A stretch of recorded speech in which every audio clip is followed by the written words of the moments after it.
Today I thought we would talk about the first steps in entertaining a transaction. I have a friend out there by the name of Jason Smart who has an opportunity that we're going to check out later today. At least we're going to talk about over the phone later today, and thought, you know what, I might as well share some ideas for those on radio, for those listening right now who have wondered, I'd love to fix and flip a house. I'd love to go in and, tear down a wall like HGTV, put in a new kitchen, all of that good stuff. Because it looks fun, but the reality is it is fun. At least for me it is. I'm sure there's some people who probably hate the idea. But nonetheless, I thought what we would do is kind of dive into looking at a potential opportunity, kind of guessing, understanding if there's even,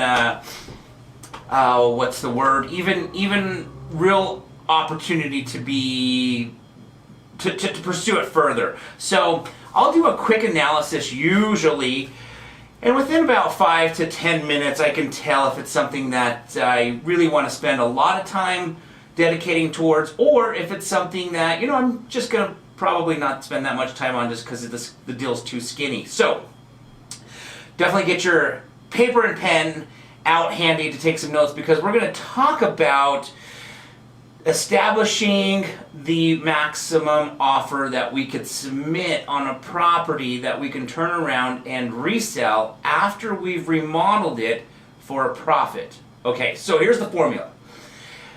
You take what's called the ARV, which is called the after repair value, okay? And this is the value that you could sell for, obviously, after it's repaired, right? After you've gone in and remodeled it, you have now improved the property, and you now have what's called an ARV, after repair value, which you will pull comparables. Now, you're going to either need to have access to the MLS or a real estate agent who can help you, because a real estate agent's going to have access to the MLS. And I happen to be a real estate agent, so I have access to the MLS myself, so I can do this type of search myself when I'm looking at potential flips. So if you don't have the access yourself, contact a real estate agent who can help you with this. So first thing we do is we pull comparables on a particular address. So whatever address of the home is, you're going to typically want to research about a half a mile away.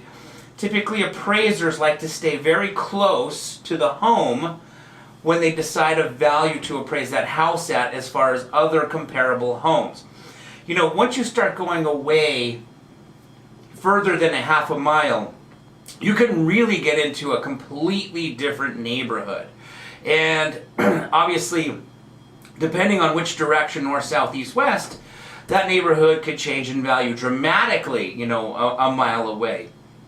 We've talked about on this show before invisible lines. So for instance, State Street is an invisible line where values will change literally one block to the west of State Street to one block to the east of State Street. Another invisible line is, for example, 7th East. Homes that are east of 7th East, literally one block away, can be valued more than homes that are one block west of 7th East, right? Then you have streets like Highland Drive and Wasatch Boulevard. So you need to know these invisible lines. If you're, let's say, going north to south, 2100 South is the same thing. North of 2100 South versus south of 2100 South can be different values. Now, when I say different, it's not often dramatically different. It could be 5 to 10,000 different. Literally, the house across the street, the house across the street on 7th East versus the other side of 7th East, it's maybe $5,000 to $10,000. But if your profit analysis shows that you want to make X amount of dollars and you're counting on that extra 10, or that 10, we won't even call it an extra 10, let's just say you're counting on that 10, and you pull comps from the wrong side of the street, you could hypothetically find yourself short $5,000, $10,000. It really just kind of depends what part of town as well where these invisible lines are. So good to know where these invisible lines are, and that's why you want to stay as close as you can to the subject property within a half a mile. So now the second thing that we want to do is pull data that is typically newer data. Last 90 days usually is good data. I'm usually not going to pull comparables of homes that sold, over a year ago. I want to see what's selling right now within the last 90 days. And then, of course, you're going to compare homes that are very similar in square footage. Same square feet, same beds and baths for the most part. And you also want to look at above ground square footage. So is this house that you are doing this house that you're hypothetically entertaining to remodel, does it have a basement where most of the square footage of the home is underground, or is it a two-story where most of the square footage is overground, right? So above ground square footage also is valued higher than below ground square footage. So what you want to do is you want to take all these little factors in consideration within a half a mile, within a very recent amount of time, typically 90 days, and that's what you're going to look at to figure out, okay, what could I sell this house at once I fixed it up in this area right now, as if I was to put it on the market, immediately.